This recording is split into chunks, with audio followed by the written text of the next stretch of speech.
Welcome back to Dinkoo's kitchen. ഞാൻ ഇന്നിവിടെ തയ്യാറാക്കാൻ പോകുന്നത് പച്ചരി പൊടിച്ച് വറുത്തെടുത്ത ഒരു മാവ് കൊണ്ടുള്ള ഒരു വിഭവമാണ്. അതിന് ആവശ്യമായിട്ട് ഒരു തേങ്ങയുടെ പാലെടുത്തിട്ടുണ്ട്. ഞാൻ കരിപ്പോട്ടി ഉരുക്കി വെച്ചിട്ടുണ്ട്. 300 ഗ്രാം കരിപ്പോട്ടി ഉരുക്കി വെച്ചിട്ടുണ്ട്. അരമുറി തേങ്ങ ചിരുമിയതുണ്ട്. ഇത് വെച്ചിട്ട് നമുക്ക് ഹെൽത്തി ആയിട്ടുള്ള ഞങ്ങൾ അതിന് പറയുന്ന പേര് ഉണ്ടക്കഞ്ഞി എന്നാണ്. പലയിടത്തും പല പേരായിരിക്കും പറയുന്നത്. പക്ഷെ എന്തായാലും നല്ല ആരോഗ്യത്തിന് നല്ല ഒരു വിഭവമാണ്. പ്രസവിച്ച് കിടക്കുന്ന പെൺകുട്ടികൾക്ക് അതിരാവിലെ തലേദിവസം രാത്രി ഉണ്ടാക്കി വെച്ചിട്ട് അതിരാവിലെ വെറും വയറ്റിൽ കൊടുത്താൽ നല്ല വയറ്റിനൊരു കട്ടി കിട്ടുകയും നല്ല ആരോഗ്യം നന്നായിട്ട് ഈ കുറുക്കുകൾ കൊടുക്കുമല്ലോ പ്രസവിച്ച് കിടക്കുന്ന പെൺകുട്ടികൾക്ക്. അപ്പം അതിൻ്റെ കൂടെ കൂട്ടാൻ പറ്റുന്ന നല്ലൊരു വിഭവമാണ് അത്. നമുക്ക് ഇനി ഈ തേങ്ങാപ്പാൽ നമുക്ക് ചൂടാക്കണം.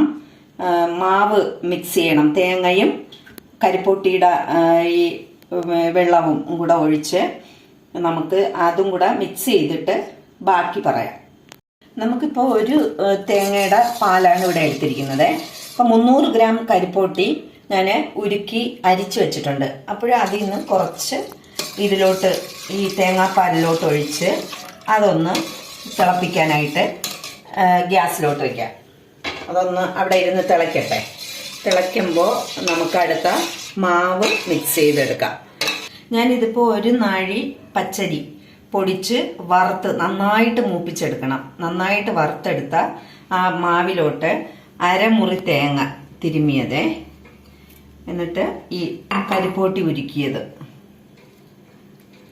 ചെറുതായിട്ട് മധുരം വേണം അതിലത്തേക്കായിട്ട് കരിപ്പോട്ടി ഉരുക്കിയത് ഇവിടെ വെച്ച് മിക്സ് ചെയ്യണം. നമുക്ക് മിക്സ് ചെയ്യാനായിട്ട് വെള്ളം ശരിയായില്ല എന്നുണ്ടെങ്കിൽ ചൂടുവെള്ളം തിളപ്പിച്ച് വെച്ചിരിക്കുന്ന കുറച്ച് വെള്ളവും കൂടി ഒഴിച്ച് മാവ് ഒന്ന് നന്നായിട്ട് മിക്സ് ചെയ്തെടുക്കണം. ഈ മാവ് നമ്മൾ നന്നായിട്ട് ഉരുട്ടി കുഴച്ചെടുത്തിട്ടുണ്ട്. കരിപ്പോട്ടി ഉരുക്കിയതും അരമുറി തേങ്ങയും പച്ചരി മാവിൽ മിക്സ് ചെയ്ത് കുറച്ച് ചൂടുവെള്ളവും കൂടെ ഒഴിച്ച് മിക്സ് ചെയ്ത് നല്ല പരുവത്തിൽ എടുത്തിട്ടുണ്ട്. ഇതിനി നമുക്ക് കൈ നന്നായിട്ട് വാഷ് ചെയ്തിട്ട് ഇത് ചെറിയ ഉരുളകളാക്കി എടുക്കാം. ആ സമയം ഈ ഇത് തേങ്ങാപ്പാൽ നമ്മൾ അടുപ്പത്ത് വെച്ചല്ലോ, തേങ്ങാപ്പാലും കരിപ്പോട്ടി അത് ഇവിടെ ഇരുന്നൊന്ന് തിളയ്ക്കട്ടെ. ഇനി നമുക്കിത് ഇങ്ങനെ ചെറിയ ഈ കുഞ്ഞു ഉരുളകളായിട്ടാണ് എടുക്കുന്നത്. നമുക്ക് ഉരുട്ടിയെടുക്കാം. ഇതിൽ പഞ്ചസാരയൊന്നും ചേരുന്നില്ലല്ലോ, കരിപ്പോട്ടി ആയതുകൊണ്ട് അത് ആരോഗ്യത്തിന് നല്ലതുമാണ്.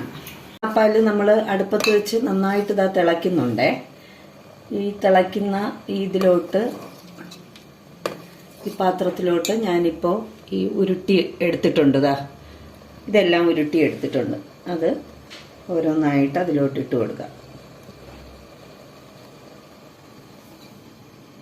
ഉരുട്ടി എടുത്തിട്ടുള്ളത് ഓരോന്നായിട്ട് തിളച്ച ഈ തേങ്ങാപ്പാലിലോട്ട് ഇട്ട് കൊടുക്കാം. ഇതിപ്പോൾ നന്നായിട്ട് തിളയ്ക്കുന്നുണ്ട്. ആ ബോളൊക്കെ നന്നായിട്ട് തിളയ്ക്കുന്നുണ്ട്. തിളയ്ക്കുന്ന ഇതിലോട്ട് ഒരു ലേശം ഒരു പൊടിക്കൊരു ഉപ്പ്, സ്വല്പം ഉപ്പ് ഒന്നിങ്ങനെ ഇട്ടിട്ട് നമ്മൾ കുറച്ച് മാവ് ഇങ്ങനെ വെച്ചിട്ടുണ്ട്. നേരത്തെ ചൂടാക്കി വെച്ച ആ വെള്ളം ആ മാവിലോട്ട് കുറച്ചൊഴിക്കണം. ഒഴിച്ച് ആ കുറച്ച് മാവേ നമ്മൾ മാറ്റി വെച്ചിട്ടുള്ളൂ. ആ മാവൊന്ന് നന്നായിട്ടൊന്ന് മിക്സ് ചെയ്ത് അതിലോട്ടങ്ങ് ഒഴിക്കണം. അപ്പോൾ ആ ഗ്രേവിക്ക് കുറച്ച് കട്ടി കിട്ടാൻ വേണ്ടിയാണ്. ഒന്ന് കുറച്ച് വെള്ളവുമായിട്ട് ഇതാക്കിയത് അതിലോട്ടങ്ങ് ഒഴിക്കണം. അപ്പോഴാ ഗ്രേവി കുറച്ചൊരു കുറുകിയ ലെവലിൽ കിട്ടും. ഇനി ഇതൊരു 10-15 മിനിറ്റ് വരെ ഒന്ന് തിളപ്പിക്കാനായിട്ട് നമുക്ക് വയ്ക്കാം. ഒരു 10-15 മിനിറ്റിന് ശേഷം നമ്മുടെ ഈ ഹെൽത്തി ആയിട്ടുള്ള ഉണ്ടക്കഞ്ഞി ഇവിടെ റെഡിയായിരിക്കുകയാണേ. നമുക്കിനി ഫ്ലെയിം ഓഫ് ചെയ്യാം. ഇനി നമുക്കിതൊരു സെർവിങ് ബൗളിലേക്ക് മാറ്റാം.